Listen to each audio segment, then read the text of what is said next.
Assalamualaikum warahmatullahi wabarakatuh. Halo, dengan saya Sinta Nur Aini dari Universitas Kejuruan Malang, program studi BGSD 2018. Di sini kita akan mempelajari pembelajaran PPKN kelas 4 tema 3 subtema 1. Alangkah baiknya kita sebelum memulai pembelajaran kali ini berdoa menurut agama dan keyakinan masing-masing agar pembelajaran kali ini bisa berjalan dengan baik dan lancar. Berdoa dimulai. Berdoa selesai. Nah, pastinya udah pada semangat nih ya, udah pada siap ya untuk mengikuti pembelajaran kali ini. Udah pada tahu belum kita akan mempelajari materi apa sih hari ini? Ada yang tahu? Nah, kita di sini akan mempelajari tentang hak dan kewajiban sebagai warga masyarakat. Kenapa sih kita harus mempelajari materi ini? Ada yang tahu nggak nih? Pastinya kita harus mempelajari materi ini. Kenapa? Karena kita sebagai warga masyarakat yang baik ya pastinya.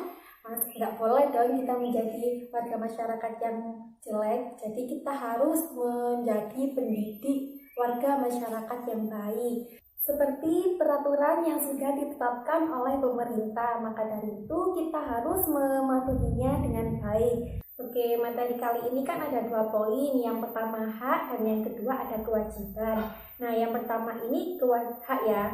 Sesuatu yang harus diperoleh oleh warga negara setelah melaksanakan kewajiban sebagai warga negara. Kemudian tentang kewajiban, sesuatu yang harus dilaksanakan oleh warga negara terhadap warga negara. Jadi semuanya itu kembali kepada warga negaranya tersendiri. Contohnya kewajiban warga negara seperti menjunjung hukum dan pemerintah yang berlaku di Indonesia atau di setiap negara. Kemudian ikut serta dalam pembelaan negara seperti para TNI itu ya yang sudah merelakan dirinya berkorban untuk negara. Kemudian menghormati hak asasi manusia. Sesama manusia kita harus menghargai dan menghormati. Kalau ke yang lebih tua kita harus menghormati, tapi kalau ke yang lebih muda kita harus menghargai. Seperti itu kewajiban warga negara sebagai manusia. Kemudian tunduk pada pembatasan yang ditetapkan oleh undang-undang seperti tadi yang sudah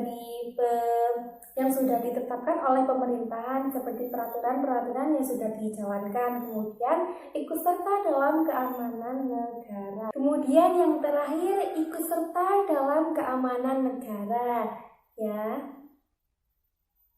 Jadi itu semua tadi contoh 5 kewajiban warga negara. Tapi masih banyak lagi contoh-contoh yang lainnya. Itu cuma contoh sekilas dari Ibu. Kalian bisa melihat contoh-contoh lainnya di buku pelajaran nanti atau lewat sumber buku yang lainnya. Selanjutnya mengenai hak seperti pekerjaan dan penghidupan yang layak, kemudian mempertahankan hidup, terus tentang menikah dan berpihak diri. Jadi menikah itu sesuatu hak dari setiap masing-masing orang, karena menikah itu kita mau menikah dengan siapa atau menikah di kapan itu terserah kita, itu hak kita menentukannya kapan.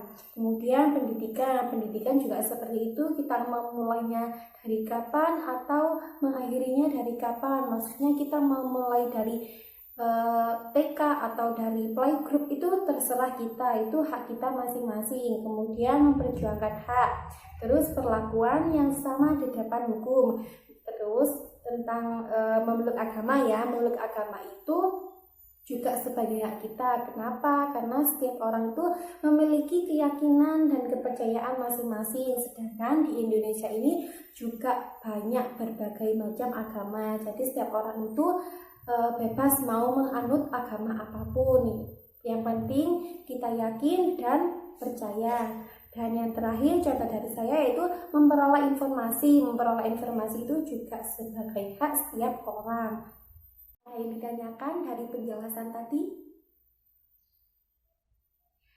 sepertinya udah pada paham semua ya, udah jelas pengertiannya.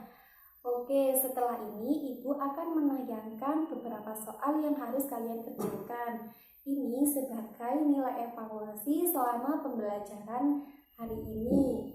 Jadi kalian harus mengerjakannya, kalau bisa tidak saling contek-contekan ya. Ini sebaiknya kita melakukan dengan jujur. Jadi kita harus mengerjakannya sendiri-sendiri. Ini soalnya individu. Jadi kalian harus mengerjakannya sendiri-sendiri. Oke?